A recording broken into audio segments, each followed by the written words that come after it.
We knew that the Chargers were interested in adding some speed to their wide receiving core. They got that, but they got some size too. They took Quentin Johnston, the wide receiver from TCU, and Heath Cummings.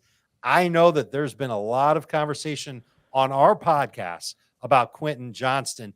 Do you like the fit for him in LA with the Bolts? Yeah, I mean it's kind of a similar situation, I guess, to what we saw with JSN, and that there's already two established wide receivers there. The difference would be that you've got Kellen Moore, an offensive coordinator that when he's been fully in charge, he likes to throw the ball 650, 700 times. There's enough room for three wide receivers. The other thing he likes to do, or has liked to do in the past, is spread the ball around. We've seen Keenan Allen earn a huge target share in the past. So this makes me feel like we're going to see Justin Herbert going downfield more.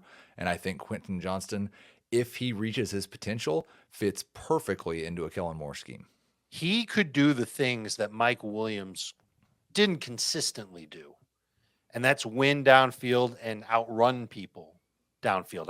I think that he's going to cause some serious problems for defenses sooner than later, certainly sooner than Jackson Smith and Jigba will in Seattle. So I think you like the fit. I definitely like the fit. And I think there's huge potential. And you can see, unlike Smith and Jigba, where there's questions about who his quarterback's going to be, what's this offense going to be like? Man, as long as Justin Herbert is the quarterback for Quentin Johnston, he's going to have opportunities to win down the field. But I also think he's going to have opportunities to win in the intermediate area and even on short little targets, too. He's got pretty quick feet. So I think that there's some pretty good potential here for this long striding type of wide receiver.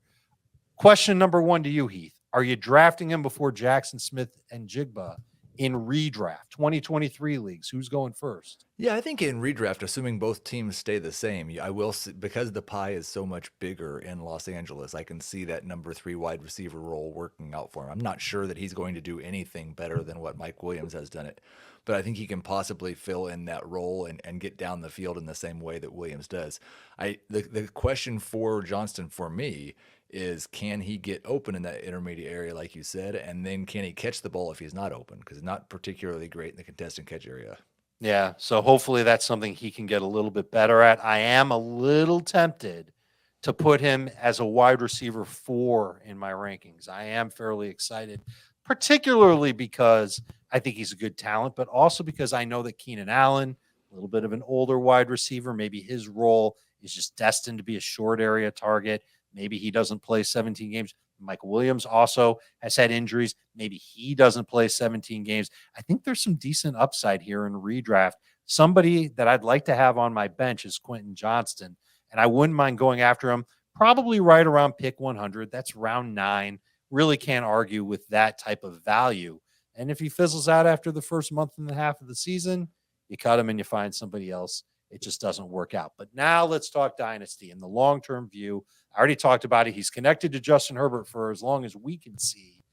Where do you slot him amongst the other running backs and wide receivers who have been drafted up to his point, up to his draft selection in round 1?